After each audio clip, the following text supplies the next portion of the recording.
Kadang, yang paling menyakitkan dalam hidup ini bukan pukulan keras, tapi ejekan halus yang menyusup diam-diam. Bukan hinaan terang-terangan, tapi keraguan yang diselipkan dalam senyuman sinis. Mereka tidak membentak, tidak juga memaki. Mereka hanya bertanya, "Kamu yakin bisa?" Dan kamu tahu, itu bukan pertanyaan tulus. Itu penilaian. Penilaian bahwa kamu tidak cukup. Kita hidup di dunia yang cepat sekali menghakimi, tapi lambat memahami. Satu langkah kecil yang berbeda bisa dianggap kegagalan. Satu keputusan yang tidak mengikuti arus bisa membuatmu jadi bahan cibiran. Seolah-olah nilai hidup manusia bisa ditentukan hanya dari kesan sesaat.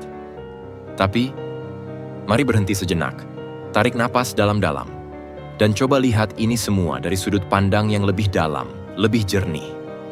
Jika hidupmu ditentukan oleh komentar orang, maka kamu telah menyerahkan kendali terbesar dalam hidupmu, kendali atas dirimu sendiri.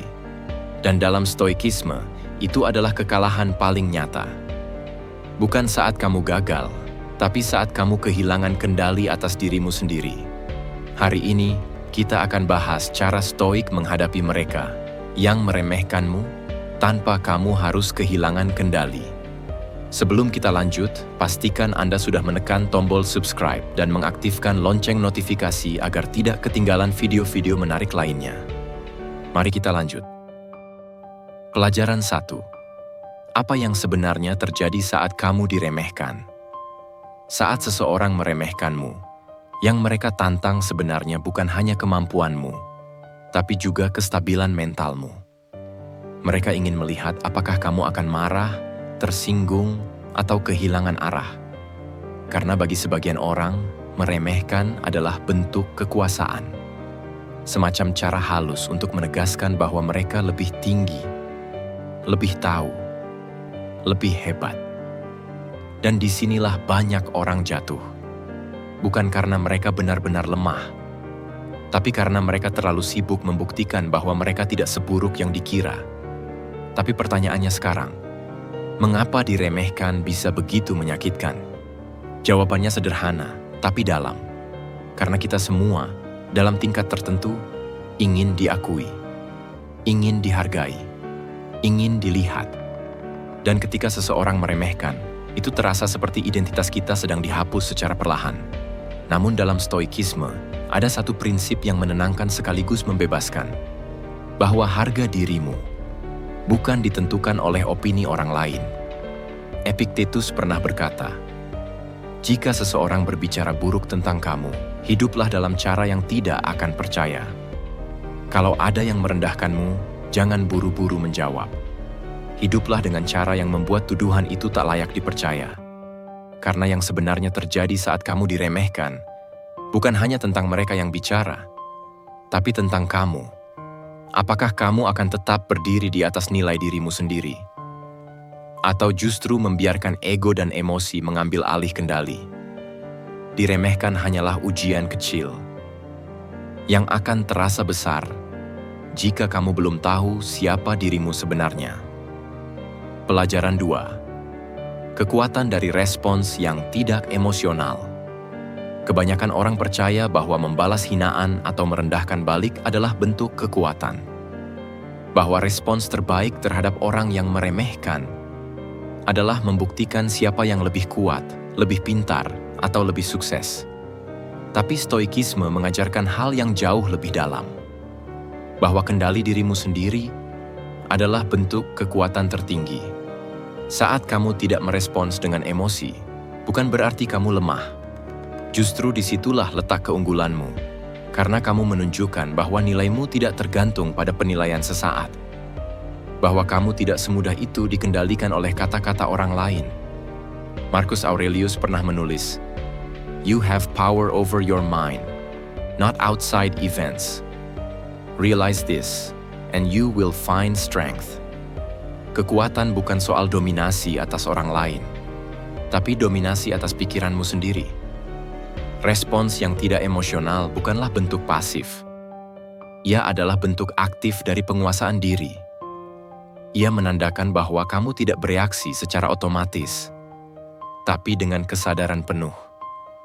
Kamu memilih untuk tidak menanggapi dengan amarah, bukan karena kamu takut, tapi karena kamu tahu tidak semua hal pantas mendapat energi dan perhatianmu.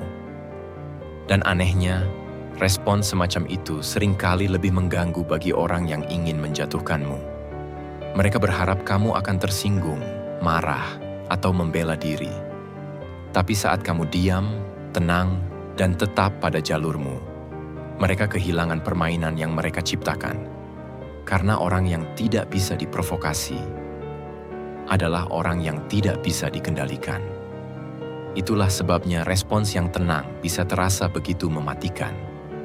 Bukan karena menyakiti, tapi karena menunjukkan kamu berada di level yang berbeda. Bukan level yang lebih tinggi karena sombong, tapi karena kamu sudah tidak bermain dalam permainan yang sama. 3 strategi stoik bungkam orang yang meremehkanmu. Sekarang kita masuk ke bagian paling praktis.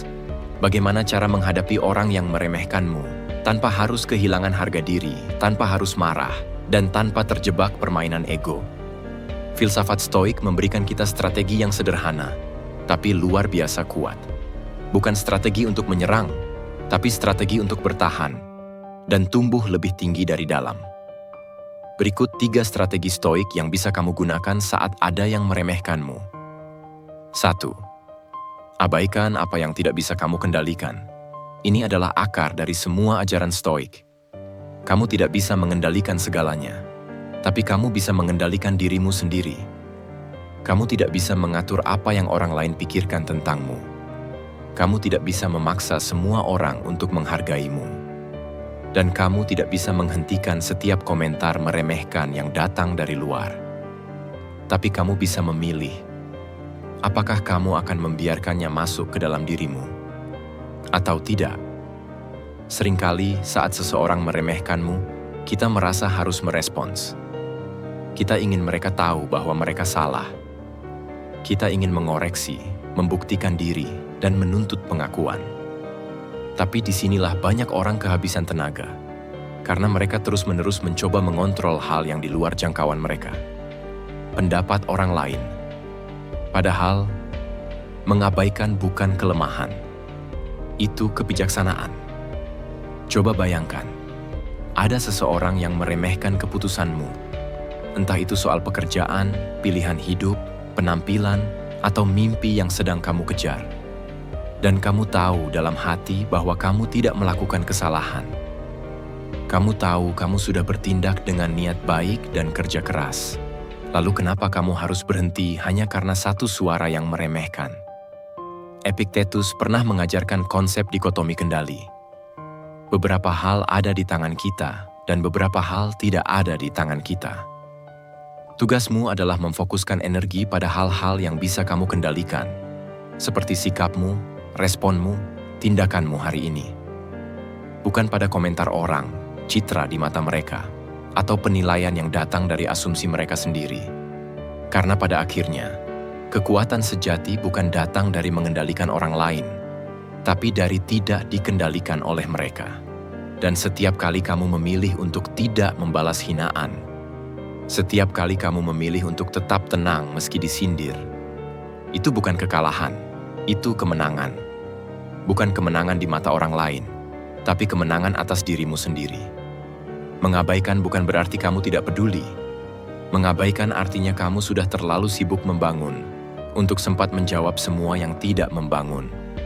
Dan saat kamu bisa melangkah terus, sambil tetap menjaga jiwamu tetap damai, kamu sudah menunjukkan bahwa kamu berada di level yang lebih tinggi. Bukan karena kamu sombong, tapi karena kamu paham. Waktu dan energi terlalu berharga untuk dihabiskan menjawab hal yang tidak penting. 2. Buktikan lewat tindakan, bukan penjelasan.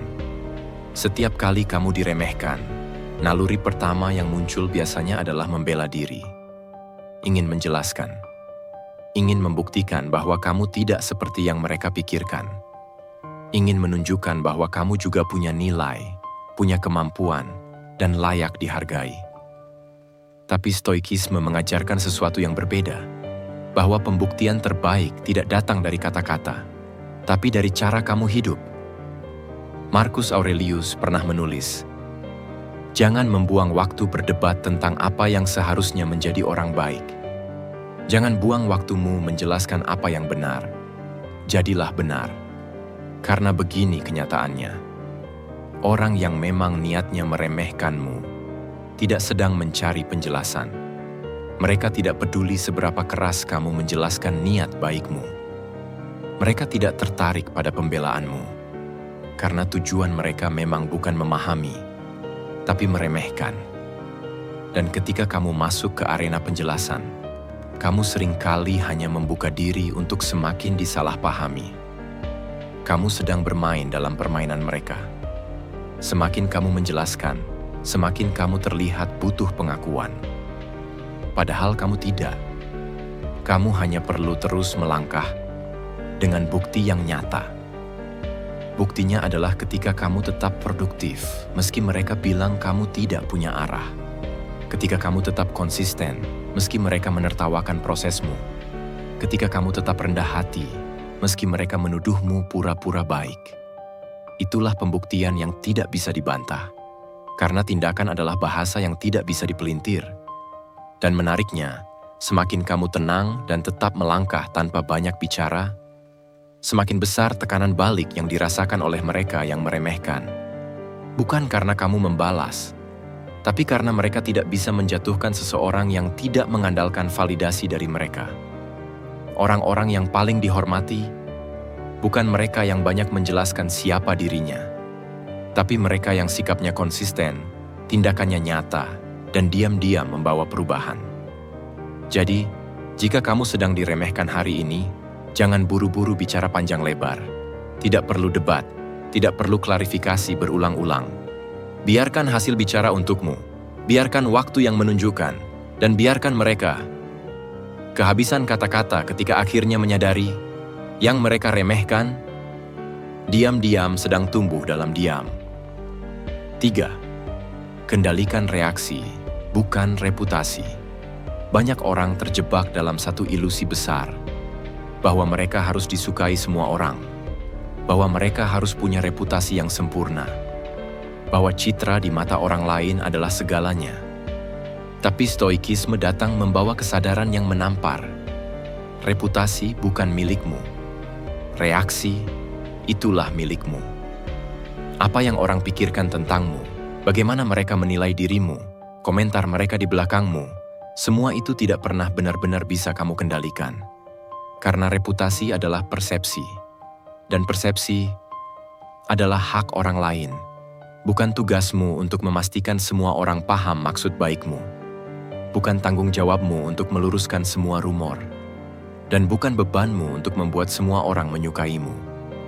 Yang jadi tanggung jawabmu adalah bagaimana kamu memilih bereaksi saat semua itu terjadi. Kebanyakan orang merusak kedamaian mereka sendiri hanya karena ingin mengontrol persepsi orang lain. Mereka mulai hidup demi pencitraan. Bersikap baik bukan karena nilai, tapi karena ingin dipuji.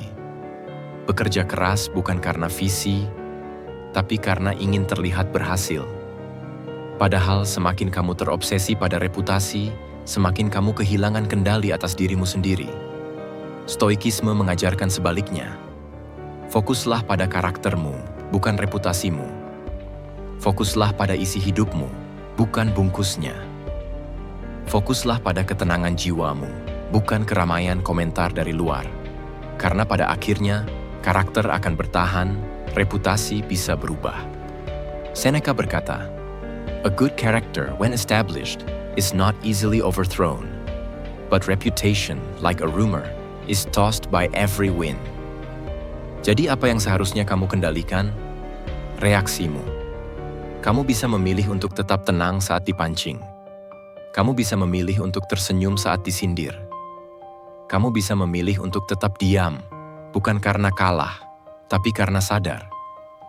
Kamu tidak perlu menjelaskan dirimu pada orang yang memang sudah berniat salah paham. Reputasi bisa jatuh karena satu fitnah, tapi karaktermu tidak bisa jatuh, kecuali kamu sendiri yang menjatuhkannya lewat reaksimu yang keliru. Dan orang yang bisa tetap tenang saat diserang, tetap rendah hati saat diangkat, tetap kuat saat direndahkan, Itulah kekuatan sejati. Karena ia sudah selesai dengan kebutuhan akan validasi. Ia tidak hidup untuk terlihat hebat. Ia hidup untuk menjadi kuat dari dalam.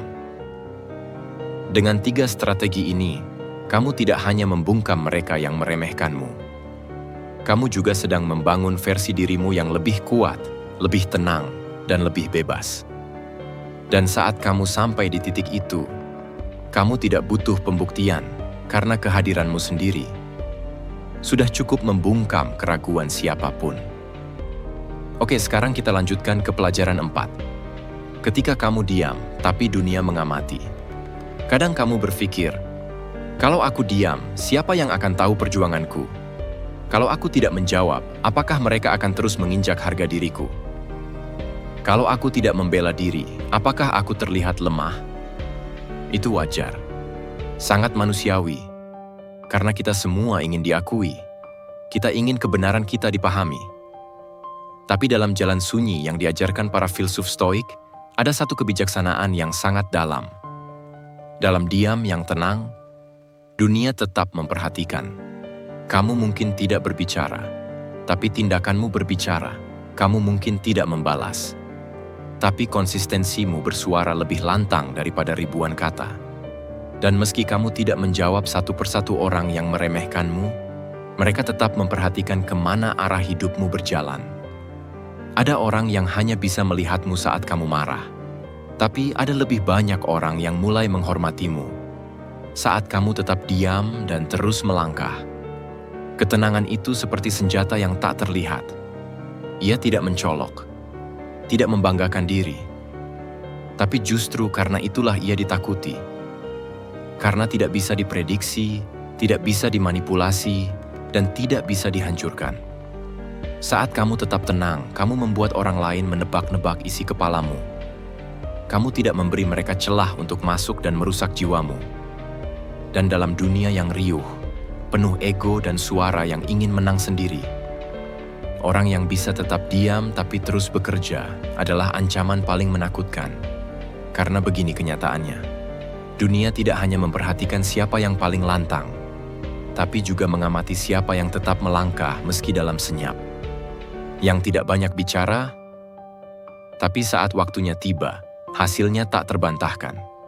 Dan satu hal yang sering terlupakan adalah ini.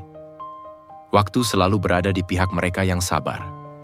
Mereka yang meremehkanmu hari ini, bisa jadi adalah orang yang akan terdiam esok hari, saat kenyataan tak lagi bisa disangkal. Bukan karena kamu membalas mereka, tapi karena dunia akhirnya melihat sendiri apa yang tidak kamu paksakan untuk terlihat. Diam bukan berarti pasrah, diam bukan berarti kalah. Diam bisa jadi bentuk penghormatan tertinggi terhadap dirimu sendiri. Karena kamu tahu bahwa nilaimu tidak tergantung dari kata siapapun. Dan percayalah, dalam diam yang tulus dan ketekunan yang konsisten, kamu sedang membangun sesuatu yang tidak bisa diruntuhkan oleh komentar manapun. Harga dirimu yang dibangun dari dalam. Pada akhirnya, setiap manusia pasti akan berhadapan dengan momen ketika dirinya diremehkan. Entah oleh orang asing, oleh rekan kerja, bahkan oleh orang terdekat. Dan saat itu terjadi, pilihan ada di tanganmu. Apakah kamu akan kehilangan arah karena kata-kata mereka, atau kamu akan menjadi pribadi yang lebih kuat? Karena belajar tidak tergantung pada validasi luar. Filsuf Stoik mengingatkan bahwa kekuatan sejati bukan terletak pada seberapa keras kamu melawan, tapi seberapa dalam kamu memahami dirimu sendiri. Ketika kamu tahu siapa dirimu, ketika kamu mengenali nilai yang kamu pegang, dan ketika kamu memegang prinsipmu meski dunia memalingkan muka, saat itulah kamu benar-benar tak terkalahkan. Kamu tidak perlu berteriak untuk menunjukkan bahwa kamu layak dihargai. Kamu tidak perlu menjatuhkan siapapun demi diakui. Cukup melangkah, cukup diam, dan cukup percaya bahwa waktu akan membawa keadilan bagi jiwa-jiwa yang tetap sabar dan konsisten. Karena bukan kemarahanmu yang akan membuatmu menang, bukan pembalasanmu yang akan memberimu kedamaian, tapi keteguhanmu dalam berjalan lurus di jalanmu sendiri tanpa perlu menoleh setiap kali seseorang melemparkan kerikil kecil dari pinggir jalan. Biarlah mereka berbicara, biarlah mereka meremehkan, biarlah mereka mencibir dan menertawakan. Toh, hidupmu tidak dibangun di atas pendapat mereka. Dan bila kamu sedang dalam masa itu, dalam perjuangan yang sunyi, dalam perjalanan yang belum dipahami siapa-siapa, ingatlah satu hal, kamu tidak sendiri. Banyak jiwa-jiwa kuat sedang berjalan dalam diam, tidak menonjol, tidak banyak bicara, tapi perlahan membentuk sejarah mereka sendiri. Kalau kamu merasa video ini menggambarkan apa yang sedang kamu alami, atau kamu ingin terus belajar tentang bagaimana cara berpikir kuat, tenang, dan jernih di tengah dunia yang bising, maka jangan ragu untuk subscribe ke channel ini. Di sini kita tumbuh bersama, dengan refleksi, dengan filosofi, dan dengan kedalaman yang sering terlupakan oleh dunia yang serba cepat. Karena kamu pantas jadi kuat, tanpa kehilangan kedamaian, dan kamu bisa jadi tangguh, tanpa harus menjadi keras hati. Sampai jumpa di video berikutnya.